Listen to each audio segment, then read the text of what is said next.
So normally I would see you talk about drug abuse, okay, and abuse of substances on Facebook, on TikTok, all over the place. What is this all about, if I may ask?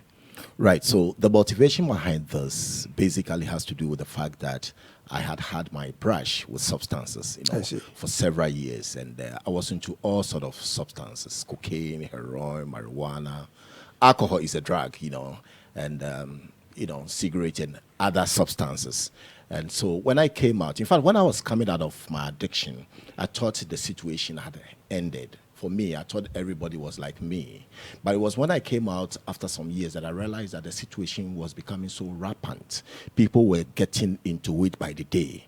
And so I sat down, analyzed the situation, and I felt that it was about time I used my experience to educate people, get people to understand the effect, the consequences of drug use. And also, especially with parents, be able to identify the early use of drugs in their wards so that at least one way or the other, the situation can be averted. Are you talking about large numbers of our youth involving themselves in this? Okay, so when I was coming out of drugs some several years ago, Right. the number for me was quite, serious. But after some time, I realized that the number I saw when I was coming out was something very small, scanty. Okay. To the extent that now, when you hit the ghettos, when you look around, even in our streets, you realize that the situation is becoming out of hand. So the number, we don't have a national statistics or data to be able to confirm how many people are using drugs as it stands now on the street or in the ghettos out there. But I can tell you that per my personal analysis, as and when I was coming out and as it stands now, it's becoming alarming. At what point does a person using any substance, for that matter, at what point does it become a drug abuse? Okay. So Let's say, for instance, for alcohol. Okay. All right. So let's for alcohol. So we'll use alcohol to illustrate those points. Now, addiction doesn't start overnight with most of our substances, or let's say the substances we know out there. Right. It starts from somewhere and progresses to that point where we say one has become an addicted person or addicted to a substance. Now, so let's look at it this way. A lot of times we see a lot of things in our magazines, in our radio, or somebody introduce you to some kind of, substance like alcohol, and we see adverts. We get so excited. I have said time and again that I haven't seen any advert that is more attractive than the one on alcohol. It's quite nice. It's quite very charming and things like that. And so one sees these adverts or is told about a particular substance, brand of alcohol and by a friend. And so there's that curiosity to find out what it is like. And then sometimes we feel that when you drink, you become so good. So you get that excitement that you see people get on our televisions and things like that. So there is that point where people experiment with these substances. So the first stage of drug use is the experimental stage, where people really want to find out what it is like and things like that. Two things happen at this point. Mm-hmm. Either the person enjoys the use of the drug for the first time or suffers the use of the drug for the very first time. If the person does suffer the use of the drug for the first time, in my opinion, the person is rather fortunate to have suffered the drug use for the first time, because there's the possibility of not revisiting the substance again. But if this person suffers the use of the drug, enjoys the use of the drug for the first time, then there's also a possibility of revisiting the stuff. Now, when there's a revisitation of this substance, once, twice, he moves away from experimentation to that stage where we call a recreational point. Now, recreation means that he's now having fun. He's drinking for fun. It is not for to solve any problem, but to really have fun. Now, unknowingly for alcohol, for example, when you are progressing from experimentation to recreation, you don't really see that you are going down the drain. By the time you have progressed to another stage called the stage of abuse. At the stage of abuse, you realize that the person is drinking quite often and more than, when he started. And there's something we call tolerance in addiction, where you drink or you take enough drugs more than what you were taking to give you the same satisfaction. Right. Because you realize that if you are not taking, for example, you start with one thought. At the point, the one thought wouldn't do the magic anymore. Right. You need to be able to top up to get to that level where you have the same feeling, but this time the quantity is increased. So at the stage of abuse, the person drinks more and things like that. Now, when you are driving, for example, and you get to the traffic light, there's red, there's yellow, and there's green. Now, the red means stop. Right. Now, at the stage of abuse, you have people cautioning you, Charlie, this time your drinking is becoming bad. People around you will call your attention to your drinking habit. It's getting bad. This time it looks like you don't go to work quite often. You skip work and things like that. When you get to that stage, you have risen to the stage of abuse.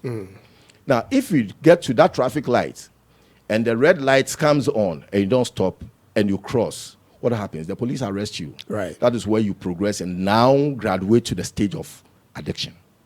I see. So there's a difference between drug abuse and drug addiction. I see. At the stage of abuse, you can stop with little help or unaided. You can decide to say that, okay, this time around, I'm drinking too much. Everybody's talking about it. I've stopped. With just a little help.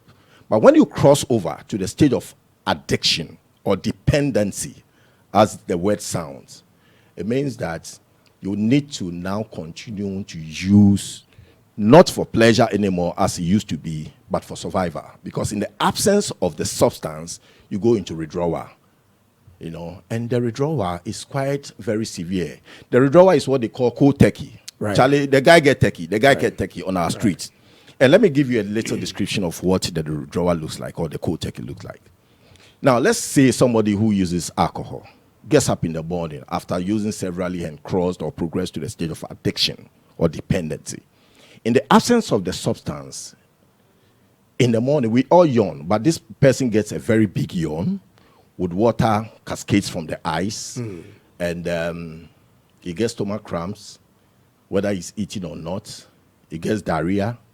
He gets joint pains. He gets what we call hot cold flashes, where he's feeling cold within but sweating at the same time. He gets headaches and sometimes dizziness. Now, all these things I've mentioned happen simultaneously. So it's not as if you get headache, it goes, and then At the same time. At the same time, Right. You know. And the interesting part is that the same drug that has created this problem becomes the same solution to this problem. So the drug at the that point. is the confusing part of drug abuse, drug addiction, if I have to Yeah. give it the right description. But between drug usage and drug abuse, all right, because this is why I think majority of the youth in this country are at this moment. What would you say to that? Between drug usage for recreational purposes and drug addiction, no, not addiction, drug recreational, and then drug abuse, what would you say? Okay, so the recreational is where people are having fun. Right. Okay, they keep having fun and they don't really see the effect because it doesn't show, it's not visible at that stage of recreation. So you see a lot of our guys, our youth, drinking doing all sort of things, you know, in the name of recreation, having fun. And of course, sometimes it's very difficult to get one to back off or listen to you when you are trying to outline the effect that a person is likely to encounter moving on. So at the stage of recreation, it's fun. At the stage of abuse, you begin to have certain little problems. Fall sick occasionally. Occasionally you get hangovers with when it comes to alcohol. You may run into some kind of accident. People fall in gutters with bruises all over them. And so you develop some medical issues here and there. But it's not as severe as when you cross the red light. That's where the problem is. So for me, I'll say that ignorance can get people to do things. We all make mistakes, So I wouldn't sit here and blame anybody for his addiction or something. But I'll hold people, like I've said, most of the time, responsible for their, coming out of the substance. In other words, for their recovery. Okay? So that's basically what it is. People can stop at the stage of abuse. Like I said, with little support or with no support, they can decide and say that, okay, I'm sick and tired of what people are saying, or I want to listen to advice, or I foresee where this thing is going, taking me. For that matter, I put a stop to it. And that is as easy as that. But once the red line is crossed, and then you graduate to the stage of addiction, that is where the issue is. So a lot of times we see people and we wonder why they use all these substances, they go bankrupt, they look shabby, and they seem not to be productive and stuff like that, and can't decide to stop, or can't say, oh, this thing, people are talking too much about this, my lifestyle, I've stopped. It is not as easy as we'll be looking, we'll see it out there. It comes with, because at this point, the person is hooked to the substance. It has what we call obsessive compulsive disorder, which means that when he gets up in the morning, the first thing that pricks him is the drug. Just as you get up and you're thinking about maybe your bills and what to go to this morning and what to do to bring you money, the first thing that strikes this person is the drug. How do I get my fix? That's the first thing. That is the obsessive. The compulsive is where the drug is demanding. The body is saying that, look, you have brought me this far. You can't just live in the middle of the ocean. I am married to you, and till death do us apart. And so the body will be demanding. In the absence of it, when you are so adamant and you say, okay, let me ignore you for today, I have stopped, I have no business with you any longer, the body will say, okay, that is your decision. But my decision is that I want to have these substances. So at this point, the body takes, is it the mind or the body itself takes control over the person's decision? So both. So there's compulsive obsessive disorder. The obsession to do the drugs is the overwhelming ability to stop thinking about the substance. Okay, so when you become an addict, you have developed what we call a brain disease. Because addiction is a relapse in brain disease. It's sickness, it's disease. It's a disease? Yeah, it's a disease of the brain. It's of the mind, of the brain. So your brain gets hooked to the substance, okay? There's something we call the BBB, the brain-blood barrier. God is so crafty. When he created us, he realized that the brain is so delicate that he built a wall around it. And no substance goes through the wall. Okay? It cuts through the wall. Cuts through the wall. Except for the ones that are, some of these substances we are talking about. They are the ones. So when you take paracetamol, it's not able to go through because they are water fallible. Right. But the ones that are made of oil fallibles and other things like that are able to penetrate or go through the wall and hit the brain. So when I take in alcohol and I get intoxicated, it's not the alcohol that has gone into my stomach that has got him intoxicated, but has gone through a breakdown, got into the bloodstream, and then finally hit the brain. I see. That is where now intoxication takes place. So the whole action that an intoxicated person does is not coming from a reaction of the body itself, but the brain is controlling that. Yes, it's the brain. At what point can a person say, okay, even when they are addicted, how easy for a person to decide on, say, I am going to stop this? Is it likely a person can just stop? Okay, so a person can take a decision. The decision that you took that made you start ignorantly is the same decision that you have to take. At least maybe for the first time in so many years, one would have to make a decision or take a decision that after long analysis and introspection of yourself, you realize that, look, this thing is really taking me to my grave. So I need to put a stop to this thing. Sometimes it's not easy to do it alone. And I advise people, you can't do it single-handedly. You always, at that point, need somebody to help you out of this situation. So what happens at this point is that, that decision should come from you. And very important, okay?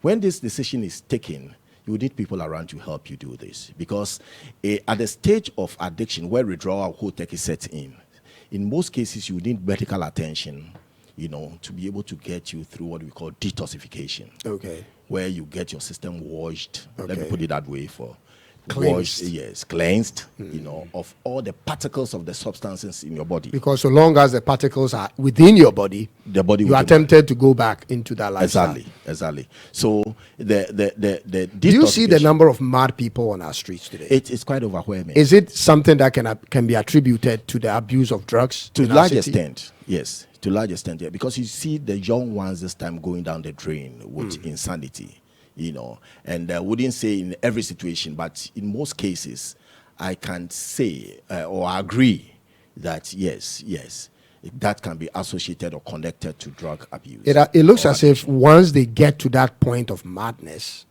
in abusing the drug, there is nothing that can be done to reverse that process. once they get to the stage of Is it psychosis or something, psychosis or lunacy or whatever they call it? I will say that one doesn't have to get there, but when one gets there, it's normally very difficult. I have a lot of friends, because I told you I'm coming from the river, who have gone off and they haven't been able to revive up to now that I speak to you. So I mean, I'm sure that the psychiatrist will be able to educate us much on this particular side of the area. But talking about how accessible it is for these young people to get their hands on these type of drugs, what would you say in response to that? How come it is so easy for them to get a bottle of an energy drink and be able to pop some pills in it, and the next thing you know, they are getting high on that pill and that energy drink put together? Fine. For the energy drinks, you bear with me that It's sold everywhere. And for the pills they put in, unfortunately, is also everywhere. There are some good people out there. I have gone to pharmacy shops to buy medication, and I've been told by some of the pharmacy shops that without prescription, we are not going to give you this medication. Okay, so which should have been the case. Yes, which should have been the case. And so there are good people out there. And of course, you will bear with me that there are some not too good people out there. And so the accessibility, I mean, it's not something that is so difficult or hard. These are non-traditional drugs we are talking about, but the traditional ones, which we know, cocaine, heroin, marijuana, and all of that, that you need to hit the ghettos, and they are everywhere. The ghettos are everywhere these days. It used to be for specific places, specific communities, and things like that. But today, as we speak, the ghettos are everywhere. The ghettos are everywhere. Brother, I wouldn't be amazed that as we speak now, the ghettos are around us. I wouldn't be amazed myself. But the ghettos are everywhere, and the age bracket is, going down. It used to be guys around 17, 18, 19 and above. Now you see as young as 12-year-olds, 13-year-olds, they are all taking all these kind of substances. How is it, deteriorating so fast to our youth? You see, beyond the age, the interesting part is that the young ones, the females, are rubbing shoulders with the male folks these days. So you see a female, 13, 14 years, and is highly addicted, not abusing. Crossed over to the stage of dependency or addiction in the ghettos. A female, As for the males, somebody will say perhaps is men's thing, but the female are rubbing shoulders. And the age brackets, look, is becoming alarming. It's coming down. I had the opportunity of working with addictive diseases unit, Kolebu Teaching Hospital, as a volunteer for several years. And I had seen cases, of young ones as little as about 12, 13 brought in for situations like this. So it's a big problem. And I was reading an article the other day on this subject, and there is this part of the article where it says children who are likely to suffer this kind of drug abuse or go to even jail or cells are children who are normally from broken homes, particularly children who grew up with their moms, with their father not available. Is this a real thing in Ghana? To some extent it is, single motherhood or how do you say it? Single homes. Yes, single homes. Yes, single parenthood. Parenting is producing a lot of, drug children out there. It's a serious thing. And sometimes some kids are so curious themselves, irrespective of where they are coming from, the homes they are coming from. They listen to friends, peer pressure, and society and all that. And things like that. They want to find out. This time you see some celebrities of ours, come on social media and they are into these music videos and smoking and things like that. And I'm sure they are It's having an admirers. effect on our young people. Yes. Make it feel as though It is a the way normal to go, thing. yes. Right. So if there should be a solution to this problem, where should we start from? Okay, so basically it starts from education. People must be informed. Our youth must be given an in-depth understanding of what drugs can do, and things like that. So it starts from our schools, it starts from our homes, Unfortunately, in some homes, parents are themselves doing drugs. I had the opportunity of going to homes to do home services, speak to parents, concerning their wards on drugs and things like that. And when I walk in, I see this mini bar, in this rich folks, apartment. You see in the corner of see mini bars, and they don't realize that alcohol itself is a drug. It's a psychoactive substance. When they say psychoactive substance, psycho is the mind.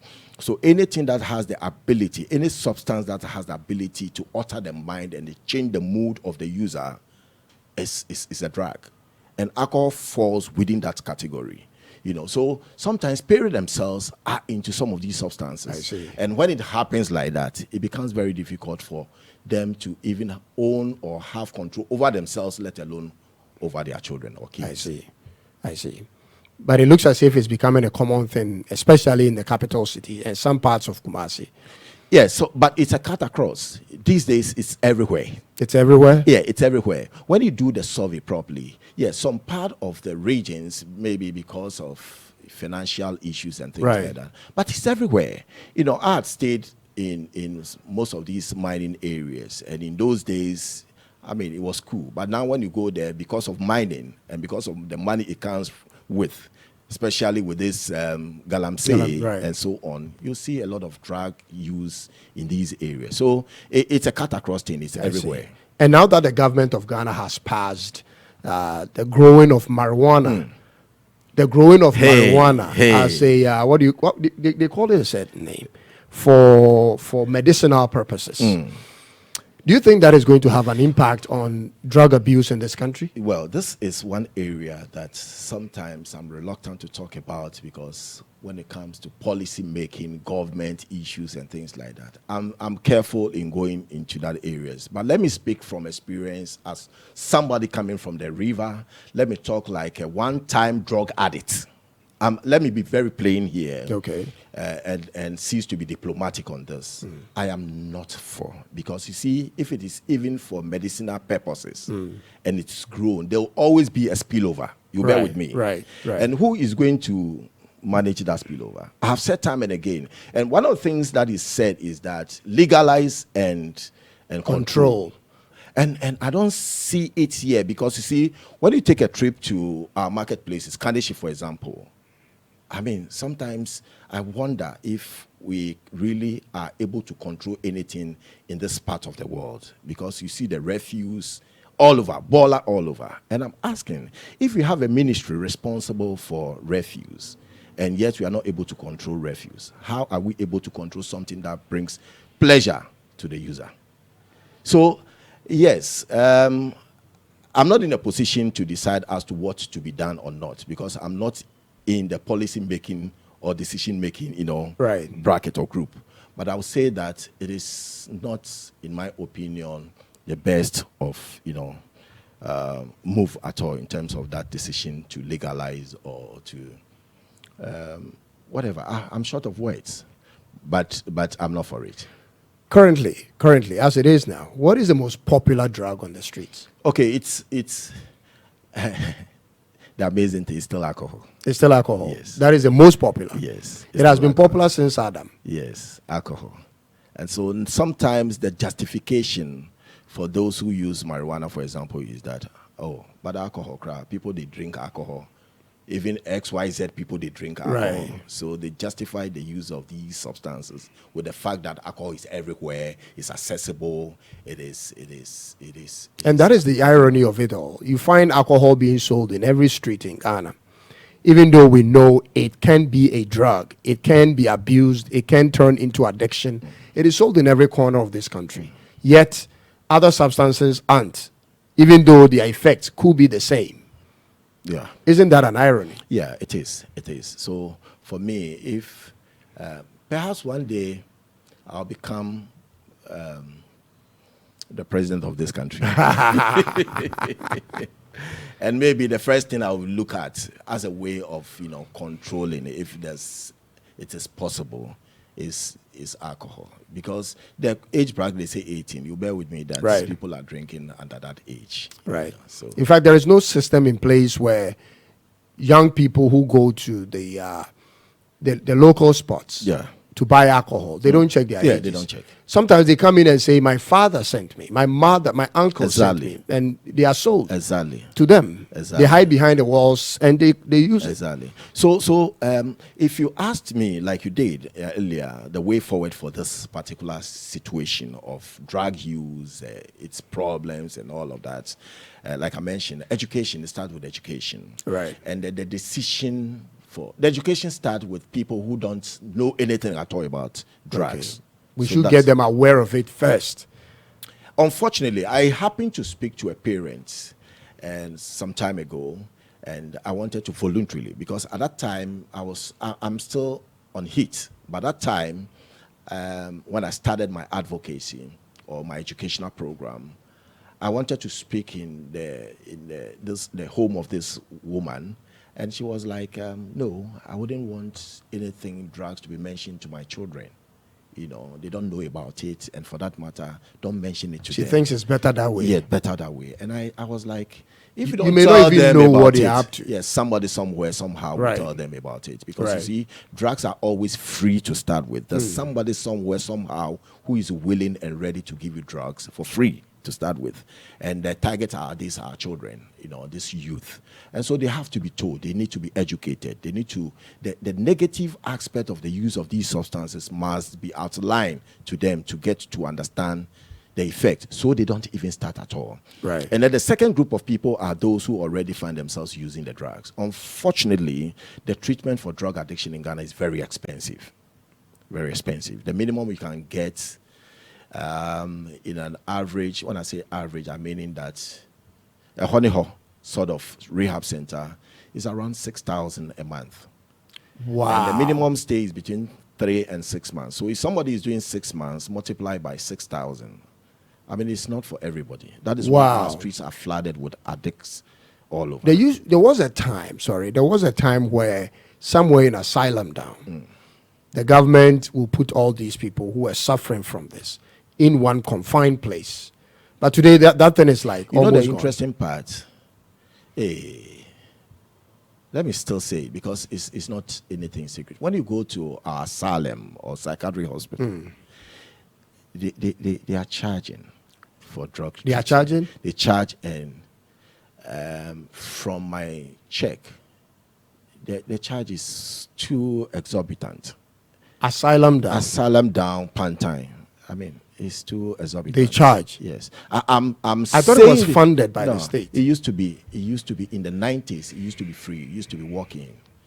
I don't know what accounts, to the fact that this time, the charge is gonna. They are charging, and the charge so huge. In my opinion, I'm using this platform to appeal to stakeholders, government, to recheck, to relook at the charge at these various psychiatric I hospitals. think that would explain why we have so many Yes, of people yes. who are because like that on the I won't street. give you figures, but it's expensive. I see. Anyway, thank you so much for your time today. Thank you. All right.